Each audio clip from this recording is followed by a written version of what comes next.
श्री कृष्ण गोविंद हरे मुरारी, हे नाथ नारायण वासुदेव।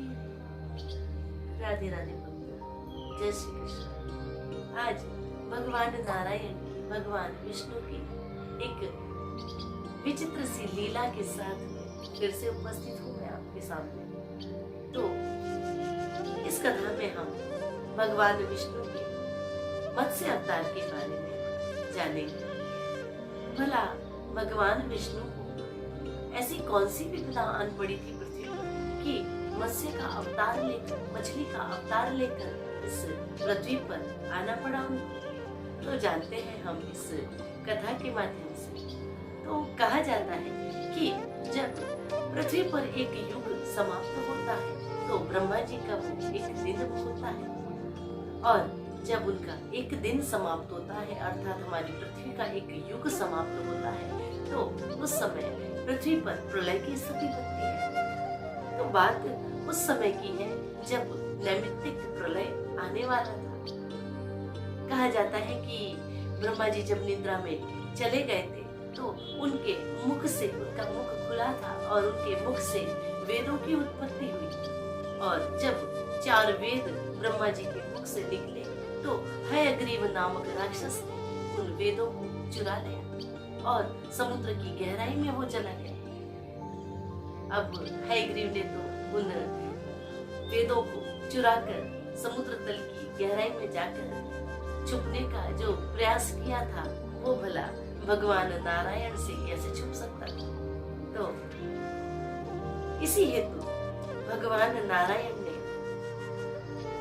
उपाय सोचा कि हयग्रीव से मुझे ये वेद तो लेने ही है, तो उसके लिए मुझे पृथ्वी पर अवतार लेना पड़ेगा।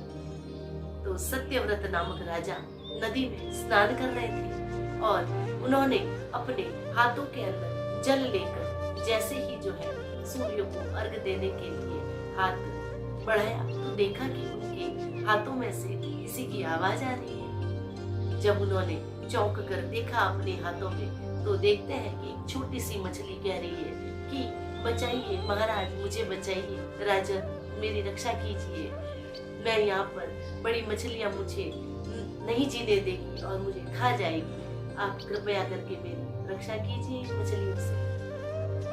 अब जब राजा सत्यव्रत ने सुना, उस मछली की करुण पुकार सुनी, तो उसको छोटी सी मछली थी तो उसको लेके अपने कमंडल के अंदर डाल दिया। अब राजा वहां से स्नान आदि करके और अपने महल में पहुंचे और अपने कमंडल को वहां पर रख दिया। दूसरे दिन क्या देखते हैं कि किसी की आवाज उन्हें सुनाई पड़ रही है। किसकी आवाज थी? वो आवाज थी उसी मछली की जिसने कमंडल के अंदर से मुख बाहर निकाला हुआ है और राजन को पुकार रही है, महाराज मेरी रक्षा कीजिए, मुझे ये कमंडल छोटा पड़ रहा है, ऐसे तो मैं जी ना पाऊंगी इसके अंदर। तब सत्यव्रत ने बड़ा सा पात्र मंगवा कर उसके अंदर जो है मछली को डाल दिया। अब अगले दिन तो मछली के लिए वो बड़ा पात्र भी छोटा पड़ने लगा, मछली और बड़ी हो गई।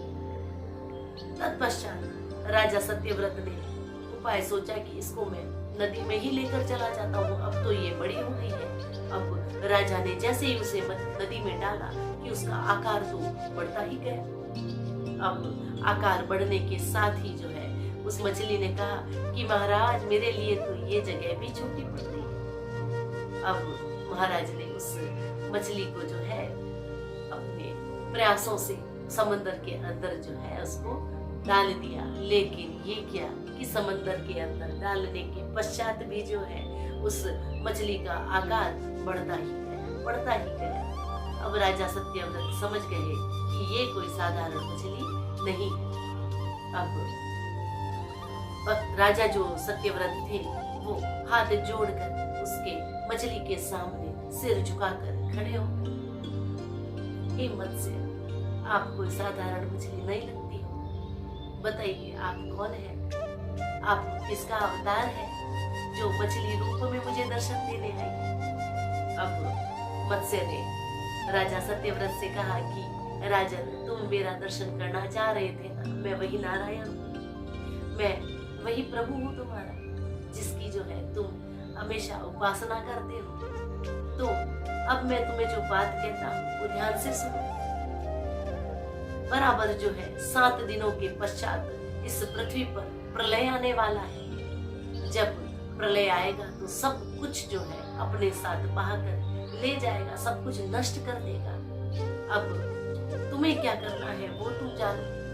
अब मत्स्य अवतार में जो है प्रभु नारायण ने सत्यव्रत राजा को बताया कि तुम एक काम करना कि जब प्रलय आएगा तो उससे पहले तुम जितने भी जीव है उनके जोड़ों को एकत्र कर लेना, एक एक जोड़ा हर जीवधारी का इकट्ठा कर लेना।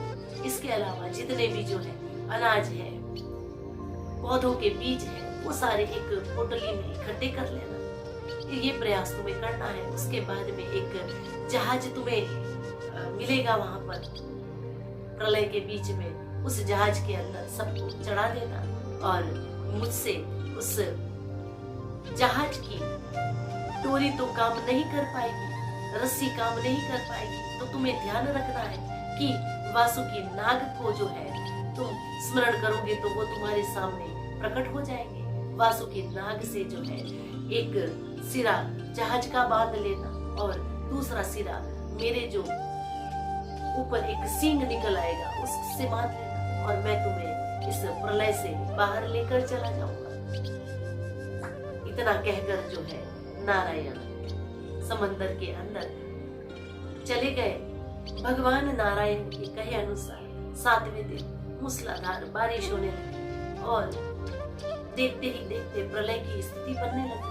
अब अचानक से जैसा कि भगवान विष्णु ने कहा था, एक बड़ी सी नाव राजा सत्यव्रत के सामने प्रकट होती है। अब राजा सत्यव्रत तुरंत ही सप्त ऋषियों को, औषधीय गुण वाले पौधों के बीजों को और अन्य भी जो पौधे के बीज थे उनको उस नाव में रखता है। इसके अलावा जितने भी जीवधारी थे उनके जोड़ों को उस नाव में चढ़ाता है। जब नाव में चढ़ाया तो उसके बाद में जब उसने गिनती की तो पता चला कि 84 लाख जो है उसके अंदर जीव हम उसने बिठा दिए थे। कहते हैं ना कि जब इंसान का जन्म हमें मिलता है तो हम 84 लाख योनियों से भटकने के पश्चात ही हम मनुष्य का शरीर धारण कर पाते हैं। तो इस प्रकार से सबको जब उस नाव के अंदर बिठा दिया, तत्पश्चात वही मछली, वही मत्स्य नारायण के जो मछली का अवतार था वो तुरंत ही सत्यव्रत के सामने प्रकट होते हैं। बोलिए मत्स्य भगवान की जय, भगवान नारायण की जय। तो मत्स्य जो है उसी समय वहां पे प्रकट होती है और जैसे ही वो वहां प्रकट होती है देखते हैं कि एक बड़ा सा सींग उस मछली के ऊपर होता है। तो भगवान नारायण के कहे अनुसार वासुकी नाग से एक सिरा जहाज को बांध देता है और दूसरा सिरा जो होता है वो गांठ बांध कर जो है अटका देता है उसके सींग के अंदर, मछली के अंदर। अब जो है भगवान नारायण जो मत्स्य अवतार में थे उन्होंने बताया कि मैं जलचर प्राणी हूँ, मैं पानी में रहने वाला जीव हूँ। तो जब तक इस पृथ्वी पर पानी रहेगा तब तक जो है ये प्रलय का पानी जब तक रहेगा तब तक मैं इसमें इस नाव को लेकर विचरण करता रहूंगा और इस नाव को डूबने नहीं दूंगा और तुम आराम से इसके अंदर बैठे रहना। धीरे धीरे जब जल उतरने लग जाएगा, जल कम होने लग जाएगा, तब तुम पुनः इस सृष्टि का जो है निर्माण करना। अब ऐसा ही हुआ।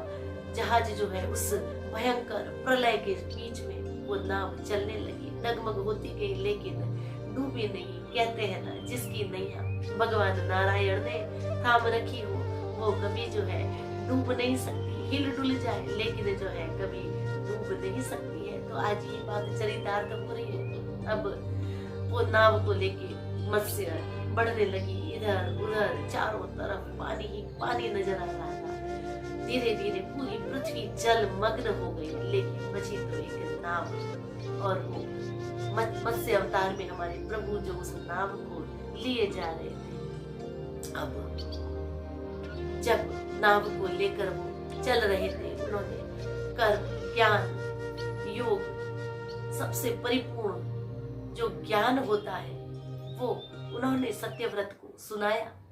जो ज्ञान उस मत्स्य ने सत्यव्रत को सुनाया वही जाके आगे जाकर जो है मत्स्य पुराण के नाम से जो है प्रसिद्ध हुआ, वही मत्स्य पुराण कहलाया। जो ज्ञान जो है नाव को ले जाते समय मछली के रूप में जो भगवान नारायण ने सत्यव्रत को दिया था वही हमारा मत्स्य पुराण कहलाया।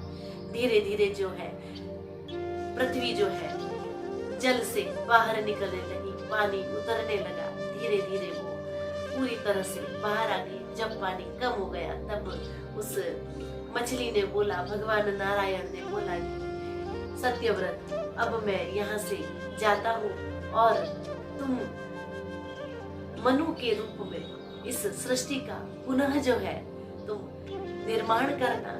जितना भी जो तुम ये पौधों के बीज, इन जीवों को सबको जो लेकर आए हो, इनसे पुनः जो है इस सृष्टि का निर्माण तुम्हें ही करना है।